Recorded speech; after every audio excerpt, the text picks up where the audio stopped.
Hello.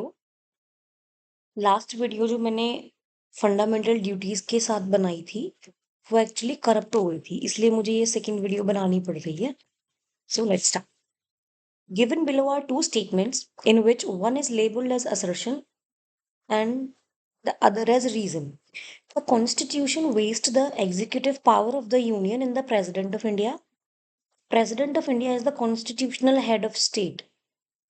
Option C, both statements are correct and reason is correct explanation of assertion. Article 53 of Indian Constitution deals with the executive power of union. Significantly, the executive power of the union shall be vested in the president. Notably, the constitutional head of executive of union is president. Given below are two statements. The executive power of the union is vested in the president of India. Executive power is concerned with carrying on the business of the government. Option B is correct. Both statements are correct, but second statement is not the correct explanation of first statement. According to Article 53 of Indian Constitution, the executive power of the Union shall be vested in the President. According to Article 77, all executive action of the Government of India shall be expressed to be taken in the name of President. Given below are two statements. The supreme command of the defense forces is vested in the President, right? The president's power as commander in chief are independent of legislative control. It is wrong. So, option C is correct. According to Article 53, Clause 2, the supreme command of the defense forces is vested in the president, but the exercise of the power is to be regulated by law. He represents the nation but does not lead the nation. The dictum applies to whom of the following? Option B, President. The President of India, being the head of state, represents the nation, but the real executive power is vested in Prime Minister. It is the Prime Minister who leads the nation. How is the President elected in India? Option D, by indirect election. The President of India is elected by a system of proportional representation by means of single transferable vote, and the voting at such election shall be done by secret ballot. This is an indirect method of election. Article 54 describes the method of election of president. It says the president shall be elected by members of an electoral college consisting of all the elected members of both houses of parliament, all the elected members of legislative assemblies of the state. Here, state includes National Capital Territory of Delhi and Union Territory of Puducherry as provided by the 70th Amendment Act 1992. The President of India is elected by indirect election. Correct. There is a provision of electoral college consisting of elected members of both houses of parliament and elected members of legislative assemblies of state. Correct. Option C is right. In India, President is elected by single transferable vote system and proportional vote system. So B and C is correct. The Electoral College of President consists of elected members of both houses of parliament, right? Elected members of both houses of state legislatures. It is wrong because it is only elected members of the House of State Legislative Assembly, not council. Elected members of legislative assemblies of all states, right? Elected members of legislative assemblies of Delhi and Puducherry, right? So option D is correct. Electoral college for the election of president consists of option C, elected members of both houses of parliament and elected members of state legislative assemblies. The two union territories which have been given right to take part in the election of the President of India by 70th Amendment of Indian Constitution are option B, Delhi and Puducherry. Who among the following are not included in the Electoral College for the election of President of India? Option D, elected members of legislative councils of the state. Which of the following are members of Electoral College for electing the President of India? Select the correct answer from the code given below. All the members of two houses of parliament, all the elected members of the legislative assemblies, all the elected members of UT assemblies, all the governors and lieutenant governors. So It is marked star here because in statement 1 all the members are written, but it for it to be correct it should be all the elected members of the two houses of parliament. So 1, 2 and 3 will be correct. Electoral college for election of president of India consists of option D, all the elected members of both the houses of parliament and elected members of state legislative assemblies. The members of board of election of the president of India are elected members of Lok Sabha, elected members of Rajya Sabha, and elected members of Vidhan Sabha. 1, 2, 3. Option C is right. The President of India is elected by option D. The elected members of Rajya Sabha, Lok Sabha, and state legislative assemblies. President of India is elected by, it is marked star here because Lok Sabha, Rajya Sabha, and Parliament members are almost same.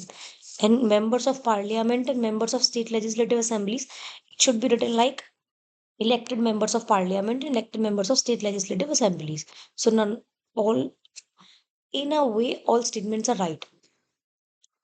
Which one of the following is not correct regarding presidential election? Option D. President's election cannot be postponed on the ground that the electoral college is incomplete. So, election of the successor must be held before the expiry of the term of incumbent president, right? President shall hold office for a term of 5 years from the date on which he enters upon his office, right? On the expiration of his term, he continues to hold office until his successor enters upon his office, right? Minimum number of electors needed to be proposer of the presidential candidate is 50 electors. So all the options are incorrect. For the nomination of a person for the election of president, a minimum of 50 electors need to be proposers and a further 50 electors need to be seconders of the nomination paper. Consider the following statements. In the electoral college for presidential election in India, the value of a vote of an elected MLA equals state population divided by number of elected member of the state legislative assembly into 100. The value of a vote of an elected member of parliament equals the total value of the votes of all MPs of all elected MLAs divided by the total number of elected MPs. There were more than 5,000 voters in the latest elections. 1 and 2 is right. According to Article 55 of the Constitution, as far as practicable, there shall be uniformity in the case of representation of different states in the election of president. Every elected member of legislative assembly of a state shall have as many votes as there are multiples of 1000 in the quotient obtained by dividing the population of the state by the total number of elected members of the assembly. With reference to the election of President of India, consider the following statements. The value of vote of each MLA varies from state to state, right? The value of vote of MP of the Lok Sabha is more than the value of vote of MPs of Rajya Sabha. It is incorrect. Option 1 is correct. The Constitution provides that there shall be uniformity in the scale of representation of different states as well as parity between the states as a whole and the union in the election of president. Here it can be expressed as value of vote of an MLA, total population of state divided by total number of elected members in the state legislative assembly into 1000. The total value of each MLA varies from state to state due to the different population of each state and total number of elected members. For example, value of vote of each MLA of Arunachal Pradesh Legislative Assembly is 8, whereas the value of vote of each MLA of UP Legislative Assembly is 208. Hence, statement 1 is correct. 2. The following formula is used to calculate the vote value of member of MP. Sum of vote value of elected members of all state legislative assemblies, number of elected members of both houses of the parliament. Therefore, it is clear that the vote value of each member of Lok Sabha and each member of Rajya Sabha is same. If the vote value of one member is to be counted, the value of the vote of each member of both houses is same. Which of the following statements is incorrect regarding the election of president in India? Option D is incorrect. because every elected member of legislative assembly of a state shall have as many votes as there are multiples of 100, but it is 1000, so it is incorrect. In the question obtained by dividing the population by state by the total number of the elected members of the assembly, it is incorrect. So correct statements are: the President of India is elected by members of an electoral college consisting of elected members of both houses of parliament and the elected members of legislative assemblies of the states and UTs with the legislative assembly. Value of vote for each of the members of electoral college is decided based on the population census of 1971, and it will continue to be so till population of the first census taken after the year 2026 have been published. Elections are held in accordance with a system of proportional representation by means of single transferable vote. The statement 1 is correct according to Article 54 of the Constitution. B is correct according to 84th Constitutional Amendment Act 2001. C is correct as per Article 55. D is incorrect because formula have 1000 in it, and in this statement 100 is mentioned. So option D is incorrect. In the presidential election 2022, the vote value of each member of Rajasthan Legislative Assembly was option C 129. The President of India is elected by Electoral College. According to Article 54, the Electoral College consists of elected members of both houses of parliament, elected members of legislative assemblies of states, and the elected members of legislative assemblies of National Capital Territory of Delhi and UT of Puducherry, added by the 70th Constitutional Amendment Act of 1992. In the presidential election of 2022, former Jharkhand governor and NDA candidate Draupadi Murmu was elected by defeating the opposition's candidate Yashwant Sinha as the 15th President of India. She is also the first tribal woman who hails from Santhal tribe to be elected to the position and the youngest as well. The Constitution provides that there shall be uniformity in the scale of representation of different states. The value of vote of an MLA can be expressed as total population of state divided by total number of elected members in the state legislative assembly into 1 by 1000. The population for this purpose is ascertained from the 1971 census by 84th Constitutional Amendment Act of 2001. So by putting values in this equation, the number comes to 128.82. In this way, the value of the vote of MLA of Rajasthan was fixed at 129. Consider the following statements in respect of election to the President of India. The members nominated to either House of Parliament or the legislative assemblies of states are also eligible to be included in the Electoral College. Higher the number of elective assembly seats, higher is the value of vote of each MLA of that state. The value of vote of each MLA of MP is greater than that of Kerala. The value of vote of each MLA of Puducherry is higher than that of Arunachal Pradesh because the ratio of population to total number of elective seats in Puducherry is greater as compared to Arunachal Pradesh. Option 1. Only one is correct. The president is elected not directly by the people but by the members of electoral college consisting of the elected members of both houses of parliament, elected members of legislative assemblies of the states, elected members of legislative assemblies of UT of Delhi and Puducherry, added by 70th Constitutional Amendment Act of 1992.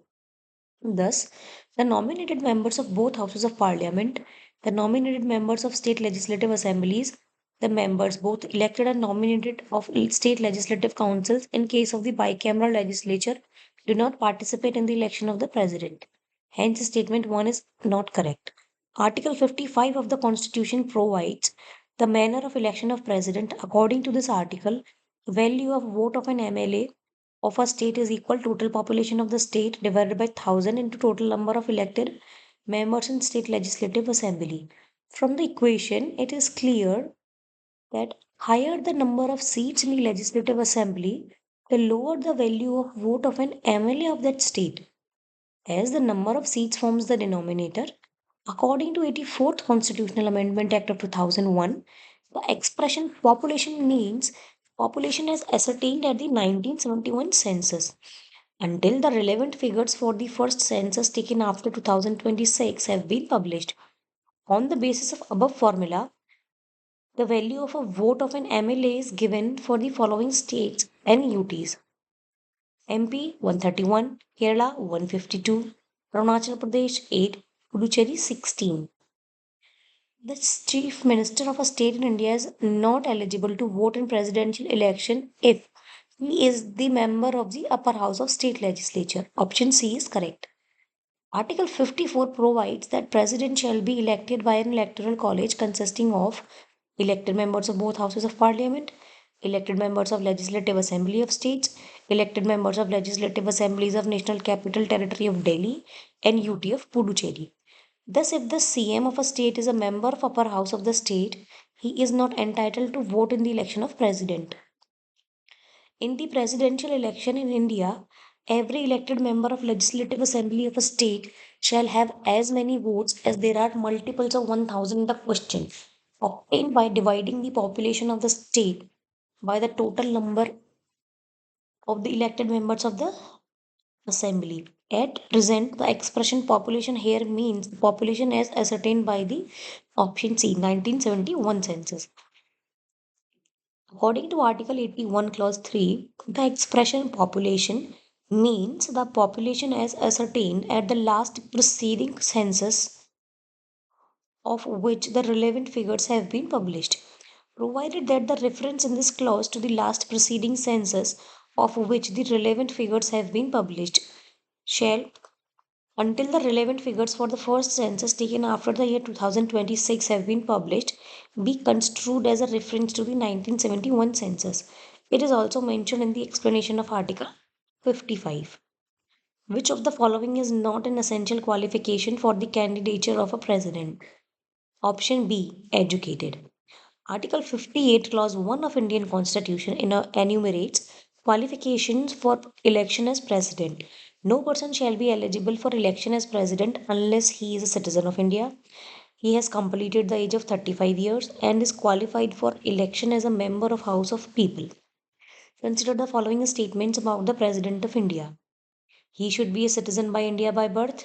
No. He should have completed the age of 35 years? Yes.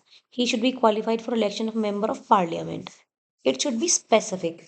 He should be qualified for a election as a member of Lok Sabha, not parliament. Option B. Only two is right. Article 58, Clause 1 of Indian Constitution describes the qualifications for the election of president. According to Article 58(1), no person shall be eligible for election as president unless he is a citizen of India, he has completed the age of 35 years, is qualified for the election as a member of House of People. So it is clear that citizenship by birth is not required and the candidate must be eligible for the House of People only. A member of parliament or a state legislature can be elected as president, but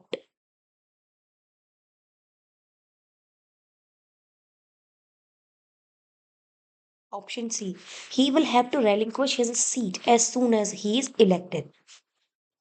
According to Article 59, Clause 1 of Indian Constitution, the President shall not be a member of either House of Parliament or a House of Legislature of any state.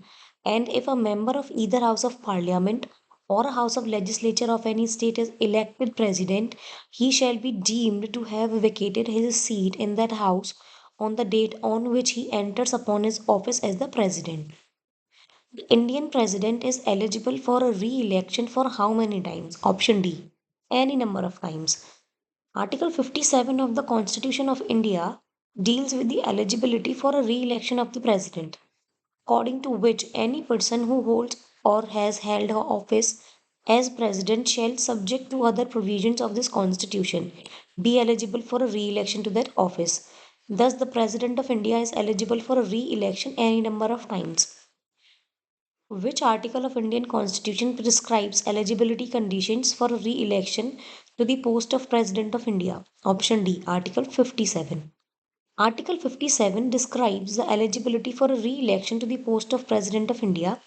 It provides a person who holds or who has held the office of President shall, subject to the other provisions of this Constitution, be eligible for a re-election to that office.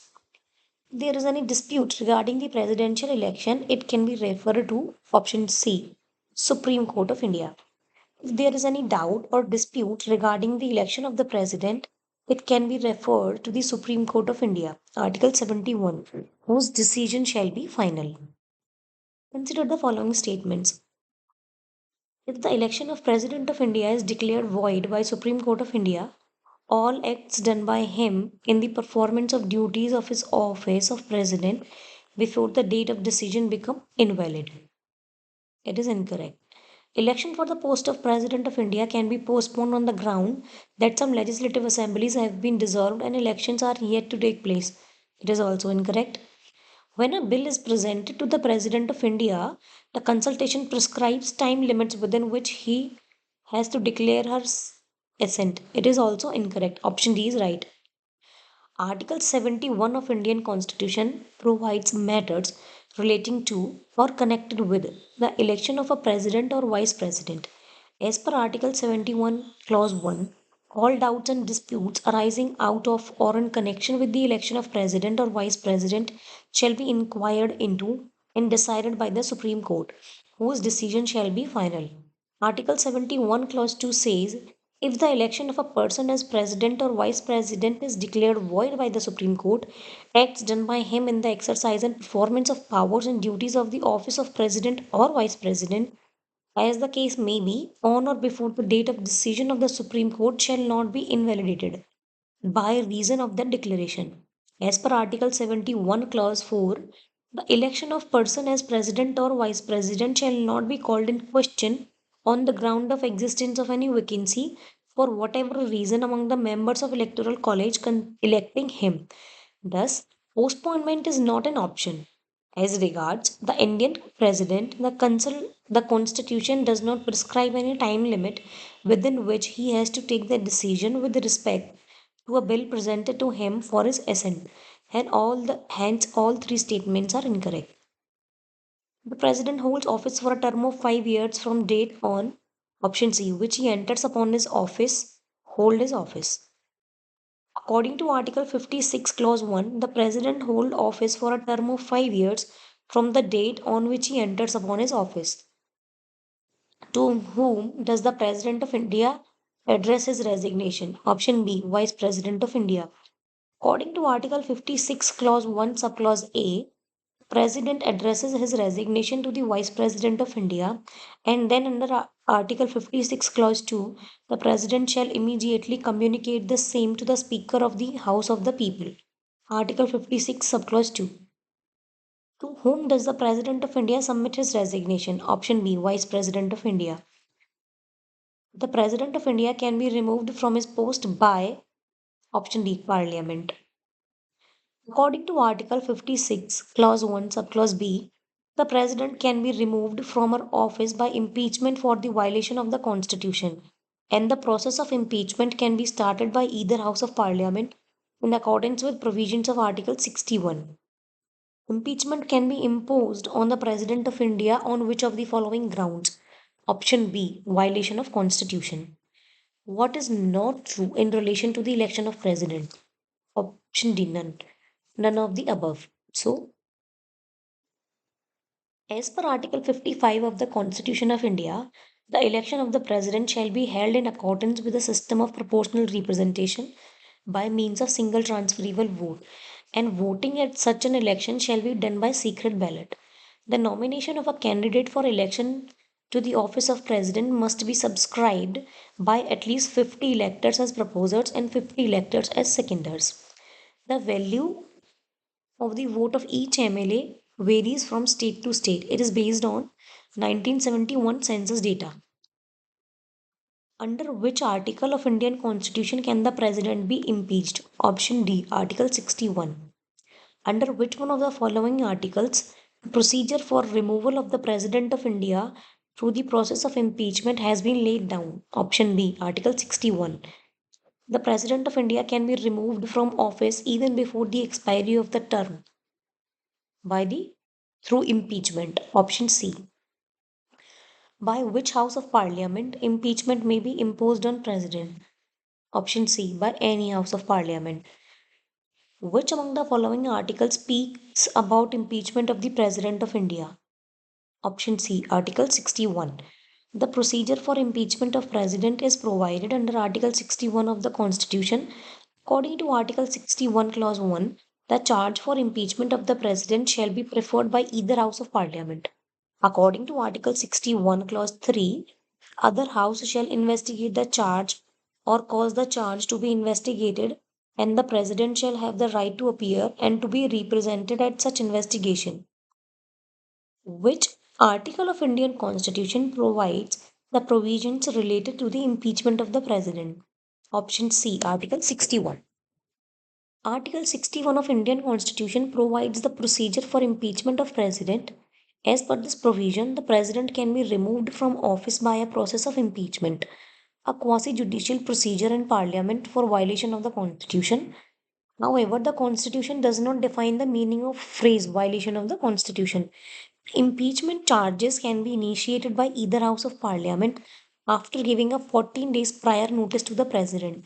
These charges should be signed by one-fourth of the members of the House that frame the charges.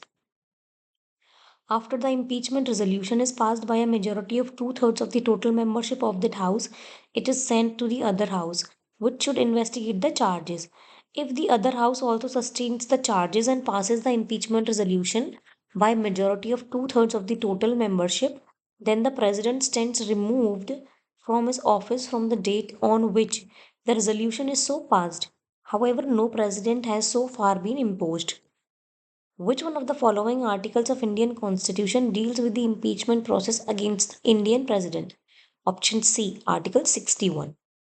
Which one of the following has the power to initiate the motion of impeachment for the President of India?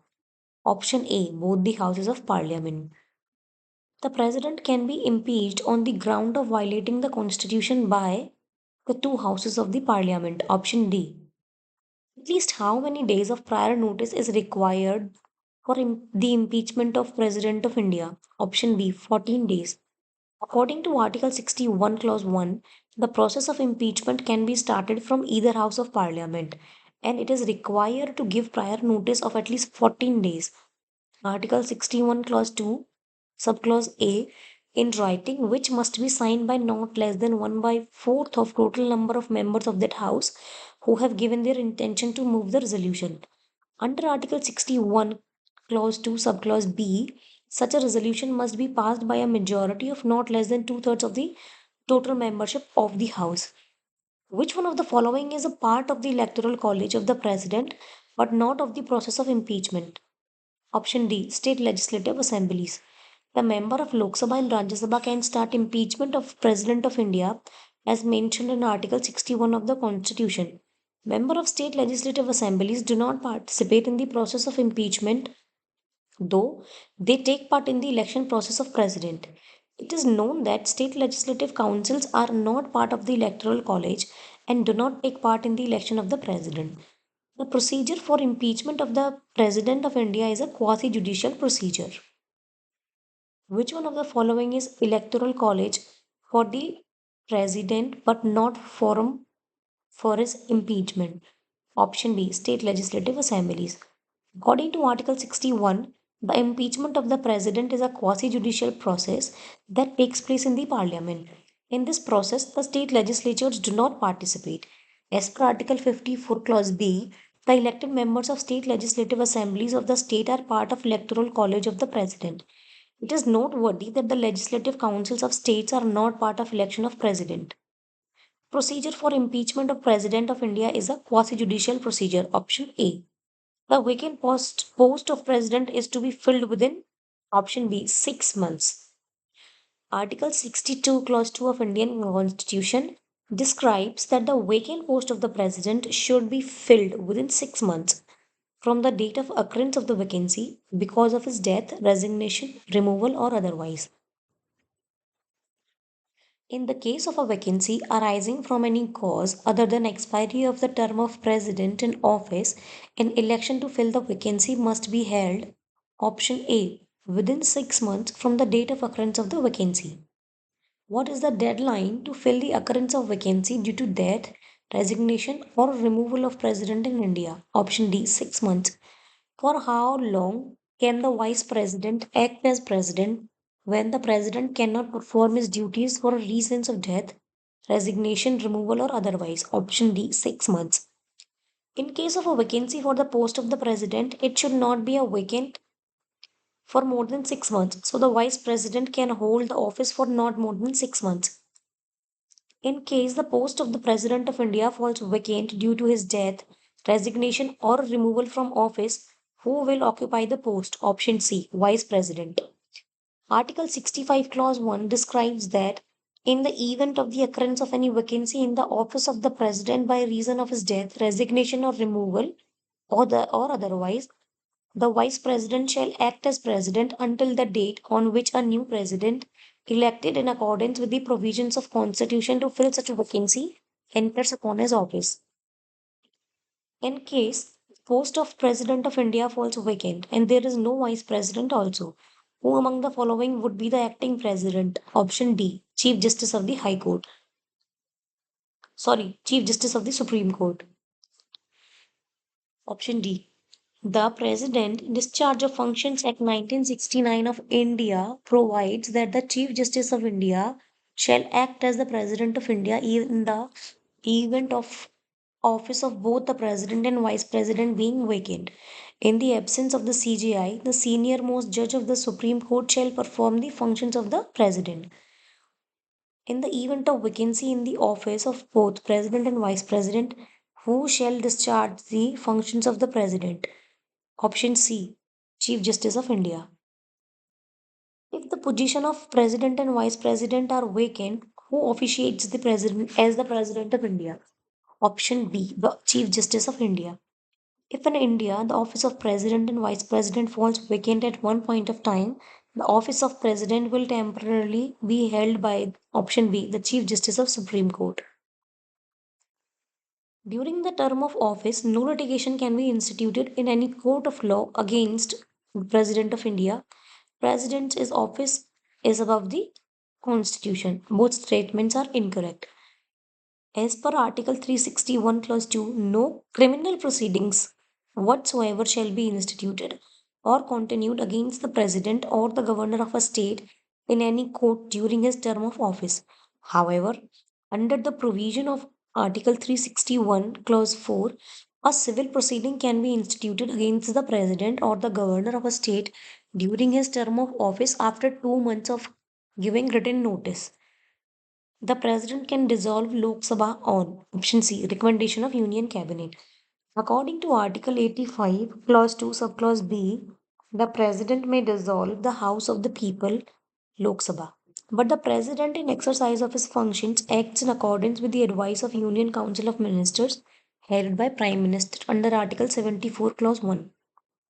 The President of India can dissolve the Lok Sabha on the recommendation of Cabinet. Option D is right.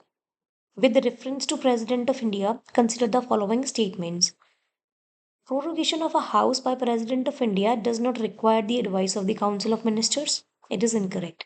Prorogation of a House is generally done after the House is adjourned sine die, but there is no bar to the President of India propagating the House which is in session, right? Resolution of Lok Sabha is done by the President of India who, save in exceptional circumstances, does so on the advice of Council of Ministers. 3 is also right. Under Article 85 of the Constitution, the President has the power to summon, to meet, or prorogue either House of Parliament or to dissolve Lok Sabha. Under Article 85, Clause 2, Subclause A, the President may from time to time prorogue houses of either House of Parliament. Termination of a session of a House by an order of President under the above constitutional provisions is called prorogation. Prorogation of a House by the President of India requires the advice of the Council of Ministers. Hence, statement 1 is incorrect. Prorogation normally follows the adjournment of the sitting of the House sine die. The time lag between the adjournment of the House sine die and its prorogation is generally 2 to 4 days. Although there are instances when the House was prorogued on the same day on which it was adjourned sine die. There is no bar to the President of India proroguing the House which is in session. Hence, statement 2 is correct. In terms of Article 83, Clause 2 of the Constitution, the House of People, unless sooner dissolved, shall continue for 5 years from the date appointed for its first meeting, and no longer than the expiration of the said period of 5 years shall operate as a dissolution of the House. Under Article 85, Clause 2, Subclause B, dissolution of the Lok Sabha before the expiration of its term is done by the President of India. President, save in exceptional circumstances, does so on the advice of Council of Ministers. President may, on his discretion, look for an alternate government formation if the present government cannot prove a majority in Lok Sabha. The joint sitting of House of People and the Council of States is summoned by option A, the President. The joint sitting of the House of People and Council of States can be summoned by the President in certain cases prescribed in Article 108 of the Constitution. Under Article 118, Clause 4, the Speaker of Lok Sabha presides the joint session of the Parliament. The joint sitting of Lok Sabha and Rajya Sabha under Article 108 is summoned by the President. Option D is correct. Who among the following can call the joint session of Indian Parliament? Option A, President. Which one of the following expression is appropriate regarding the message to call joint sitting of both houses under Article 108 of the Constitution of India? Option A, intention of President. Article 108, joint sitting of both houses in certain cases, if after a bill has been passed by one house and transmitted to the other house, the bill is rejected by the other house or the houses have finally disagreed as to the amendments to be made in the bill, or more than 6 months elapsed from the date of the reception of the bill by the other house without a bill being passed by it, the president may, unless the bill has elapsed by reason of dissolution of the House of People, notify to the houses by message if they are sitting or by public notification if they are not sitting. His intention to summon them to meet in a joint sitting for the purpose of deliberating the and voting on the bill. Which of the following is required under Article 108 of the Constitution of India to summon a joint sitting of the two houses of parliament? Option A, intention of the president. Which one of the following statements about the President of India is not correct? Option B. He participates in the discussions in the both house. It is incorrect. According to Article 79 of the Constitution, the President of India is a constituent part of Parliament. He addresses the two houses at a joint meeting every year. He can promulgate ordinances according to Article 123 during the recess of Parliament. He does not participate in the parliamentary discussions. The President is the part of the Parliament. A bill passed by two houses of parliament cannot become law without the assent of president. Both statements are correct. Option A. According to Article 79, parliament includes president and both houses Lok Sabha and Rajya Sabha, and under Article 111, a bill becomes law only when it gets the president's assent. A bill presented in parliament becomes an act after option B, the president has given his assent. A bill presented in and passed by the parliament becomes an act after the assent of president under Article 111. 83. The only instance when the President of India exercised his power of veto is related to option C, the Indian Post Office Amendment Bill. President Dr. Rajendra Prasad applied an absolute veto on the advice of Council of Ministers over PEPSU Appropriation Bill 1954, whereas President Gyani Jail Singh exercised the pocket veto in the Indian Post Office Amendment Bill in 1986. Hence, a pocket veto can be regarded as the veto power used by President at his discretion. In contrast, absolute veto is subject to the discretion of Union Council of Ministers. Who among the following presidents exercised power which is pocket veto in constitutional terminology? Option C, Gyani Jail Singh. A pocket veto is a legislative maneuver that allows a president to exercise that power over a bill by taking no action instead of affirmatively voting it or sending it back for reconsideration. To date, pocket veto has been exercised only once in India by President Gyani Jail Singh in 1986 on the Indian Post Office Amendment Bill. 85. Under which article of Indian Constitution the President of India enjoys the power to withhold his assent to any bill passed by both the houses of parliament? Option D. Article 111. According to Article 111 of Indian Constitution, when a bill has been passed by both the houses of parliament, it shall be presented to the president, and the president shall declare that either he assents to the bill or that he withholds assent therefrom. Which amongst the following has the power to withhold assent to a bill after it has been passed by the two houses of parliament? Option A, the president. Which of the following are the discretionary powers of the president? Appointment of council of ministers? No. To return a bill with objections? Yes. To withhold a bill? Yes. To pardon? No. To summon joint sessions? No. To send message to parliament? No. Appointment of judges? No. So option E, 2, 3 and 6 is correct. To return the bill with objections and to withhold the bill are the discretionary powers of the president, while the power of appointment of judges of the Supreme Court and High Courts and appointment of Council of Ministers is the executive power. And to summon the joint session of Parliament is the legislative power of the president. Under Article 86, Clause 2, the President may send messages to either House of Parliament, whether with respect to a bill then pending in Parliament or otherwise, and a House to which any message is so sent shall with all convenient dispatch consider any matter required by message to be taken into consideration. On which matter it is not essential for the President to take advice from the Council of Ministers. Option B, to assent to bills. According to Article 111 of the Indian Constitution, when a bill has been passed by both houses of parliament, it shall be presented to the President, who shall either give assent to bill or withhold assent therefrom. It is not essential to take advice from the Council of Ministers when assent to a bill is given by the President, while in other cases given in the options, it is essential to take advice from Council of Ministers. Which of this is the legislative power of president according to constitution? Legislative. Option D, to promulgate ordinance. The president is an integral part of Parliament of India.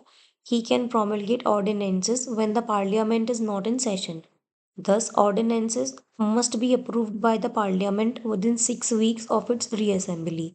He can also withdraw an ordinance at any time. The power to promulgate an ordinance is thus the legislative power of the President. The power of the President to promulgate ordinances is mentioned in Article 123 of the Constitution of India. Which of the following is the discretionary powers of the President? To appoint Prime Minister to the leader of majority party? No. To summon the Parliament? No. To return a bill to the power with objections? To the Parliament with objections? Yes. To appoint the members of the Council of Ministers? No. To assent the bill referred by the Governor? Yes. To detain a bill? Yes. To ask Prime Minister for such information related to any advice? Yes. To say the Council of Ministers for reconsideration to any advice? Yes. Option E, 3, 6, 7, 8 are right. Under the discretionary powers of the President, he is entitled to return a bill to the Parliament with objections, to detain a bill, ask the Prime Minister for such information related to any matter, to ask the Council of Ministers for a reconsideration to any advice.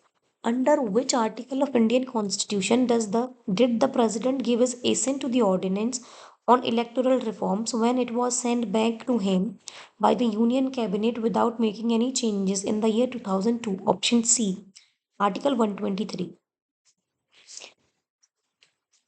Article 123 of Indian Constitution provides the power to the President to promulgate ordinances during recess of Parliament. If at any time, except when both the houses of parliament are in session, the president is satisfied that circumstances exist which render it necessary for him to take immediate action, he may promulgate such ordinance as required by the circumstances which appear to him. The ordinance thus issued will have the same force as an act of parliament. Which of the following statements is not correct regarding the issuance of ordinance by the president? Option D, President can never repeal it. The President of India has been given the power to promulgate ordinances during recess of Parliament under Article 123 of Indian Constitution. Some important points related to this are: the ordinances promulgated by the President have the same force and effect as an Act of Parliament. Under Article 123, Clause 2, the ordinance is required to get approved by the Parliament within 6 weeks from the reassembly of Parliament. Otherwise, it ceases to operate at the expiry of 6 weeks from reassembly. The ordinance may be withdrawn at any time by the President. Under which of the following articles of the Constitution the President of India has been empowered to promulgate an ordinance? Option B, Article 123 is correct. An ordinance promulgated by the President must be placed before the Parliament within what time frame after the start of session? Option B, 6 weeks. According to Article 123, Clause 2, an ordinance promulgated by the President must be laid before both the Houses of Parliament and shall cease to operate after the expiration of 6 weeks from the reassembly of Parliament. With reference to Indian polity, consider the following statements. An ordinance can amend any central act. Yes. An ordinance can abridge a fundamental right. No, it is incorrect. An ordinance can come into effect from a backdate. Yes. Option 1 and 3. Option C is correct. It is incorrect. Explanation is: the scope of an ordinance is same as the scope of an ordinary legislative powers of Parliament. An ordinance can amend any central act, but it cannot amend the constitution. Therefore, statement 1 is correct. An ordinance is subject to the same constitutional limitations as an act of Parliament. Therefore, it cannot take away or abroge any fundamental right in a manner that violates the basic structure of Indian Constitution. Therefore, statement 2 is incorrect. In Indian law, a retrospective law is one that is enacted later but is made effective from an earlier date. Like any other act, an ordinance can also be made effective retrospectively. Therefore, statement 3 is correct. Which among the following is or are appointed by the President of India? Chairman of Finance Commission, yes. Vice Chairman of Planning Commission, no. CM of UTs, yes. So option C, 1 and 3 are correct. According to Article 280, Clause 1, the Chairman of Finance Commission is appointed by the President of India. And according to Article 239, AA Clause 5, the CM of UTs shall be appointed by the President and the other ministers shall be appointed by the President on the advice of Chief Minister, and the ministers shall hold office during the pleasure of the President. The Vice Chairman of Planning Commission was appointed by Prime Minister. Now the Planning Commission has been replaced by Niti Aayog. Who among the following is appointed by the President? Option C. Option D, all of the above. Attorney General of India, CAG, and Governor of a state all are appointed by the President in accordance with the Article 76, 148, and 155, respectively, of Indian Constitution. Which one of the following is not appointed by President of India? Option A, Vice President. The Vice President is not appointed by the President. The Vice President is elected in the manner provided in Article 66. The Constitution authorizes the President to make provisions for discharge of duties of governors in extraordinary circumstances under option A, Article 160. As per Article 160 of Indian Constitution, the President may make such provisions as he thinks fit for the discharge of the duties of governor of a state in any contingency. Indian Constitution does not empower the President of India with the right of option B, appointment of CM in states.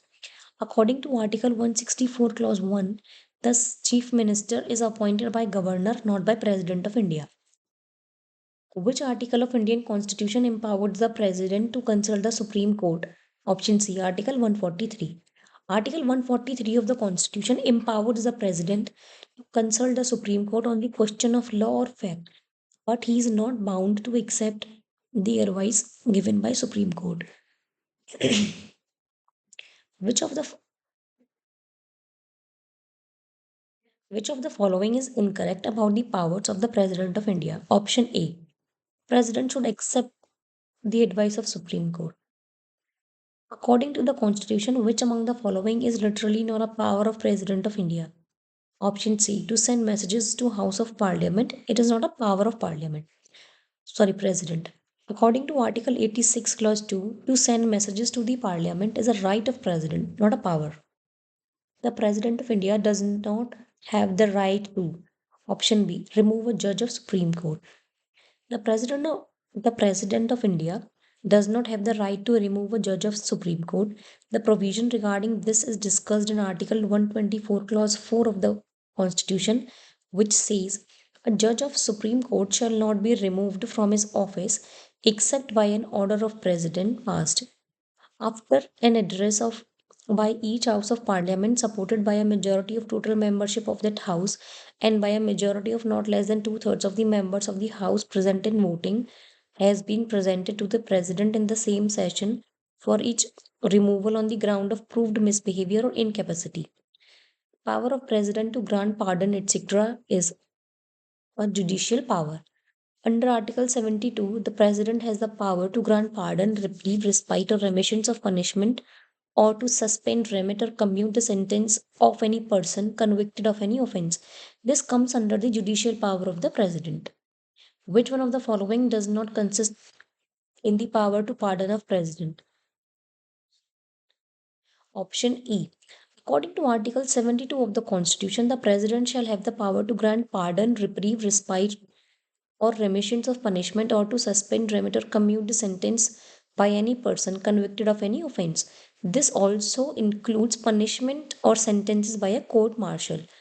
From which article does the President of India derive his or her pardoning power? Option A, Article 72.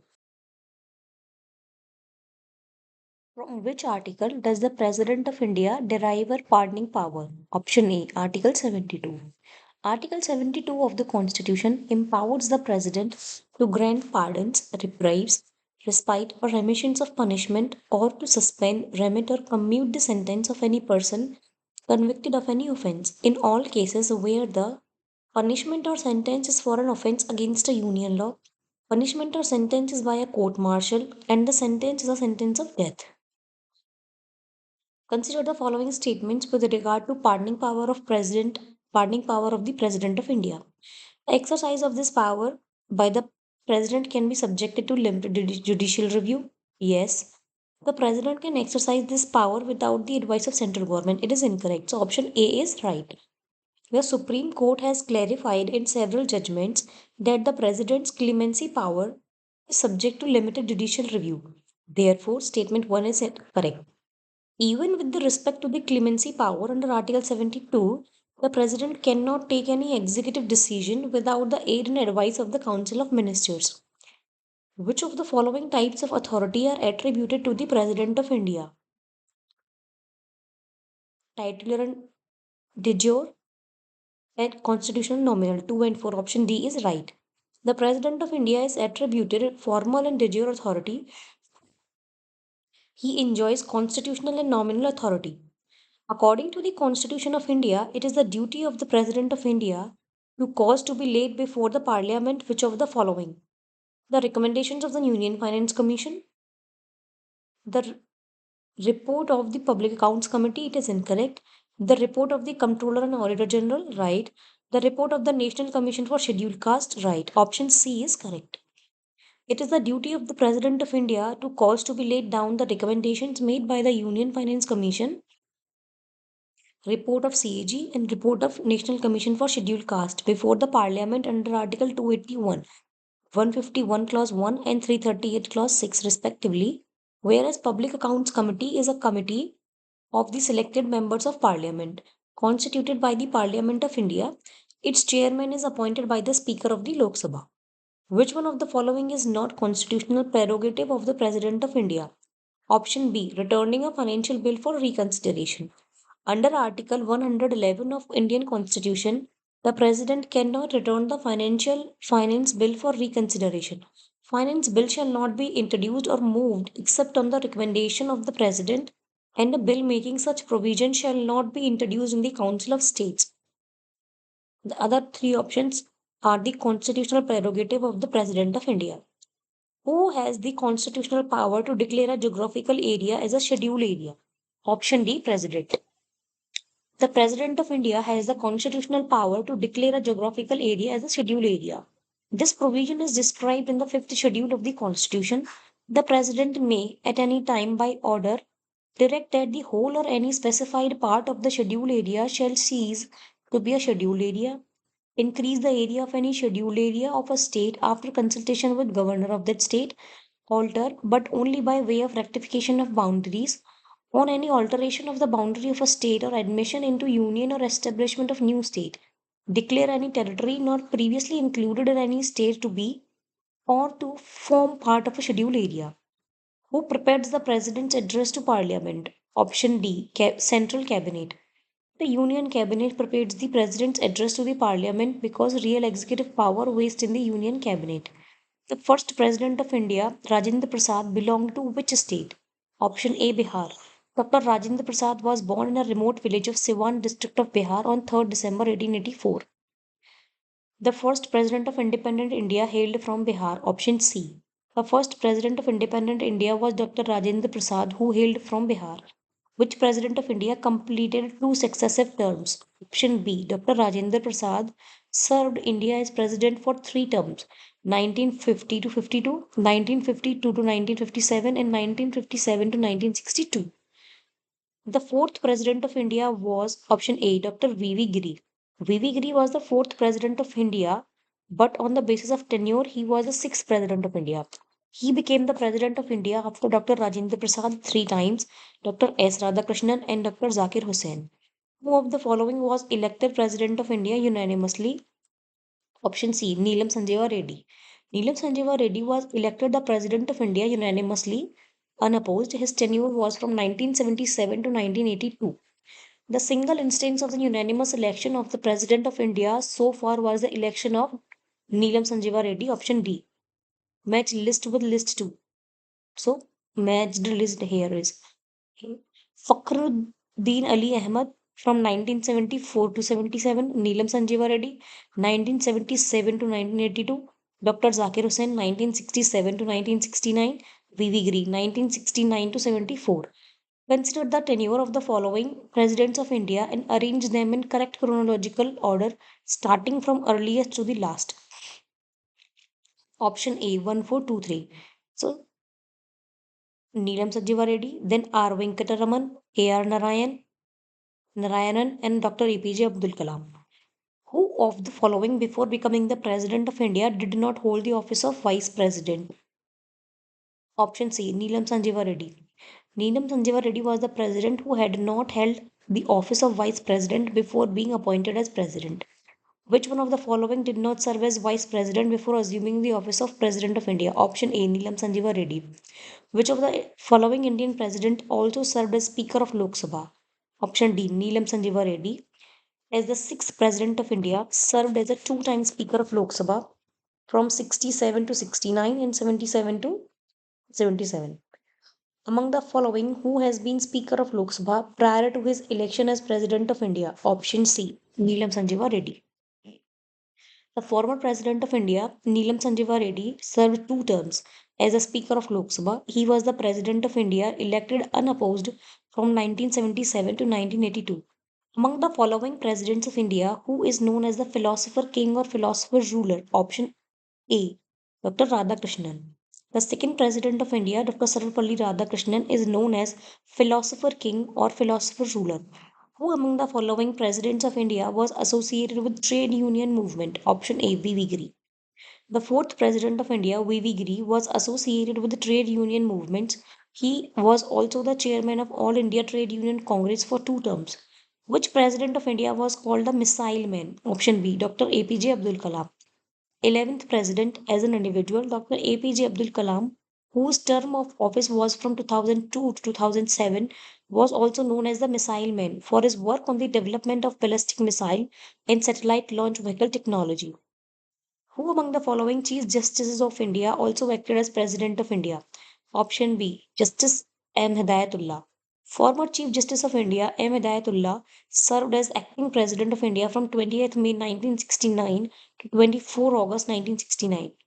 Choose the odd one. Jawaharlal Nehru. All the other rest three are presidents while Jawaharlal Nehru was the Prime Minister of India. What is the sequence of number of Miss Pratibha Patil as the President of Republic of India? Option C, 12th. Pratibha Devi Singh Patil took oath as 12th President of India on 25th July 2007. She was the first woman President of India. According to tenure order, she was the 14th President of India. Who was the candidate of UPA in 15th presidential election in India? E. None of the above. Meera Kumar was the candidate of United Progressive Alliance in the 15th presidential election in India. So option E is correct. However, the former Jharkhand governor Draupadi Murmu was the official candidate of ruling NDA, while former Union Finance Minister Yashwant Sinha was the candidate supported by the opposition parties in the 16th presidential election. Which one of the following President of India has been the Governor of Bihar? Option C, Dr. Zakir Hussain. Dr. Zakir Hussain held the office of Governor Bihar from 6 July 1957 to 11 July 1962. The President from 13th May 1916 to 12th May 1967, and the office of President from 13th May to 3 May 1969 till that. Which of the following president was appeared before Supreme Court when Supreme Court was hearing election dispute of the president? Option B, VV Giri. Former President VV Giri appeared in person before the Supreme Court as an incumbent President of India following a petition filed in the Supreme Court contesting the validity of election on the ground of having used corrupt practices to influence voters. Bench headed by Justice S.M. Sikri ultimately dismissed the petition and upheld Giri's election as president. Notably, VV Giri had got the majority on counting the second preference votes. Rashtrapati Bhavan was designed by option C, Erwin Lutyens. Rashtrapati Bhavan is the official home of the President of India. It was designed by the British architect Erwin Lutyens. It was known as Viceroy House till 1947. C. Rajagopalachari became the first Indian to reside in this government house on 21st June 1948. On 15th August 1947, its name was changed to Government House. Thank you guys. Bye.